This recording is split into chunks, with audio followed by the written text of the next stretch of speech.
topic. Next topic, we are going to discuss this disaster management. Now, what we have studied till now is disaster under this. We have seen disaster recovery planning. We have completed disasters in the cloud.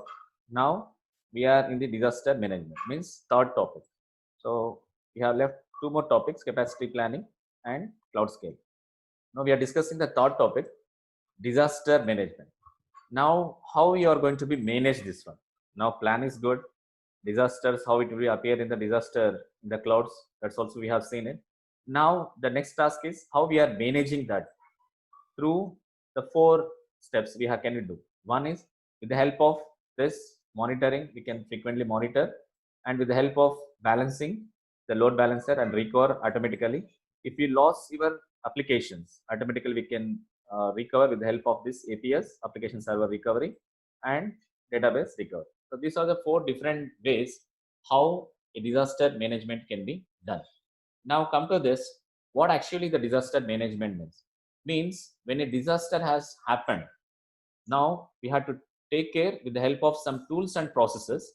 We have to be execute to recover that plan. So that is the only job of disaster management. Disaster management means when a disaster has happened, we have to use some sort of tools and processes to execute and recover that plan.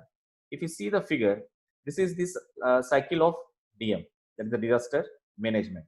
Now the across the first layer, this is the first layer, this is the first layer disaster. The second layer, these are the ways, like we can be migrate, or we can be make a preparation, or we can be have a responses for that disaster management, or with the help of recovery we can do it.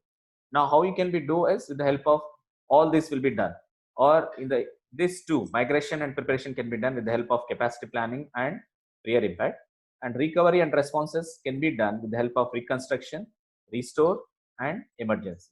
With the help of this we can be do this disaster management cycle.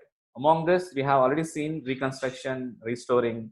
Whenever emergency appears, automatically we have to take care of all that. We have seen in the first topic itself how we are going to be overcome, and capacity building, capacity planning also we have seen there itself.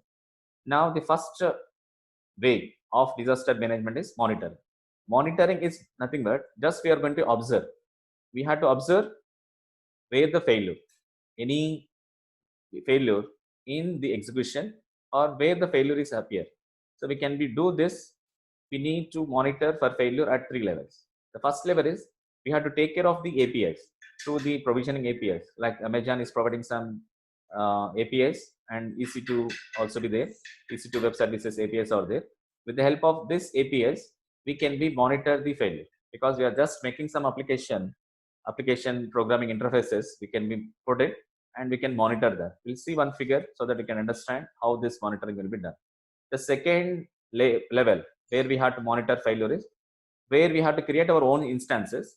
With the help of monitoring tools, we have to check whether that instance is properly working or not. We have to create, because randomly we can create some own instances, and we are monitoring with the help of these monitoring tools whether that instance properly working in that particular state or not. The next is application health monitoring tool. So this application health monitoring tools also we can consider. Health in the sense like how the human will checking up.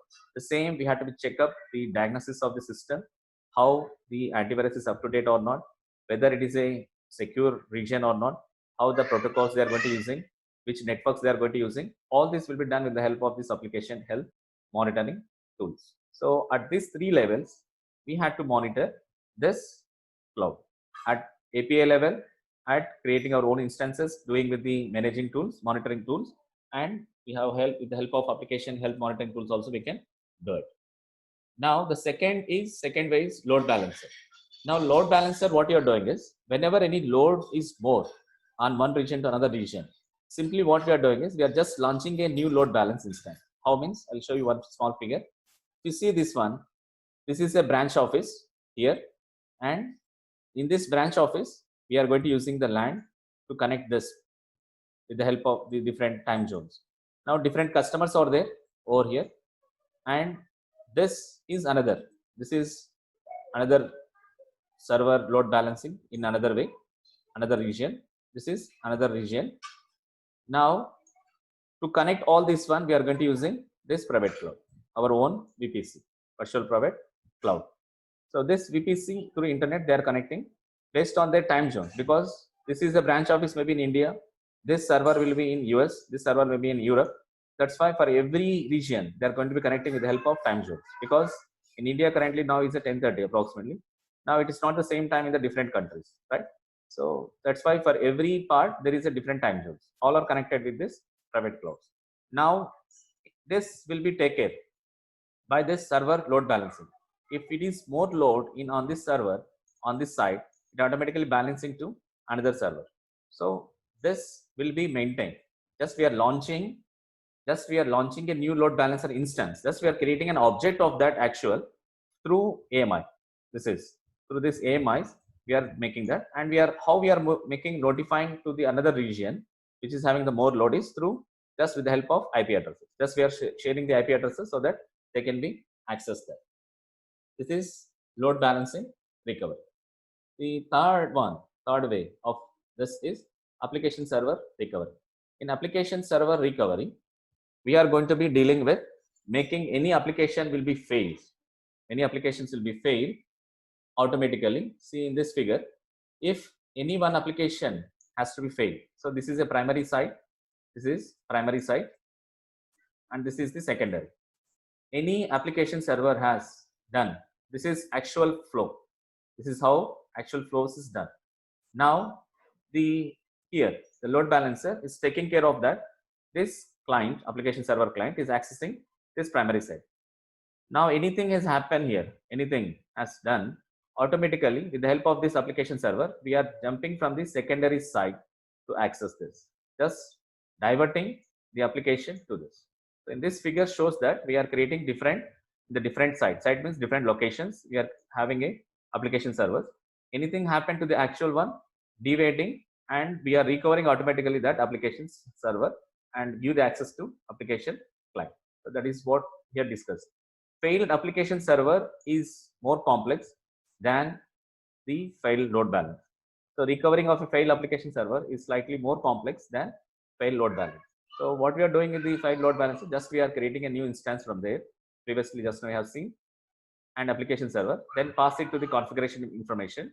What are the IP addresses where it is available, and include where the database is. Once the server is operationally done, now we are just notifying the load balancer of the existing of the new servers as well as the deactivating its knowledge of the old one, so that the new server enters the load balancing rotation. So whatever the figure flows, the same explanation here itself. The last fourth one is the database recovery. The database recovery is how you are going to doing that. Same, however, we are doing for the application server. Here we are talk about database recovery. So this database recovery algorithm, we are just whenever uncorrupted copy of database exists, it just make a with the help of slaves into masters. We are creating slaves for the masters. Already we have seen. Rearrange your backup management and just reconfigure that application server. The solution here. This is the figure how the recover planning for the database server failures. This is the application server, and this application server is using one database server here. And whenever this fails appear, now the second step. If you see here, we are creating a database server. Step 1, it will be restore all the data from the backup system. This is empty. So once the second step has done, it restores all the data from the backup system.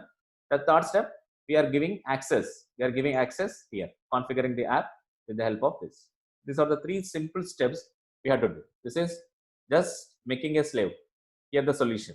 So how you are going to doing? Promoting the slaves into master, creating an empty database server, backup that from the backup system, restore it, and again configure it, reconfigure that, and give the access to this client. So step 1, creating a new database server. Step 2, restore that data into this server and give the access. Step 3, configure the app to a new database. So like this, we are going to doing all this step in the database server recovery. So this is a small, the total explanation. Whatever in the figure is there, the same explanation. How we are doing is just we are replacing launch a replacement instance. Once the launch fails, but the volume is still running, then we have to do the step 1, make a snapshots of that, create the snapshot 1, and go for the step 2, again launch it until our total volume of data will be come back from step 2 to step 3, step 2 to step 1, right? So that is a small explanation for that as well. So here, if you have any doubts,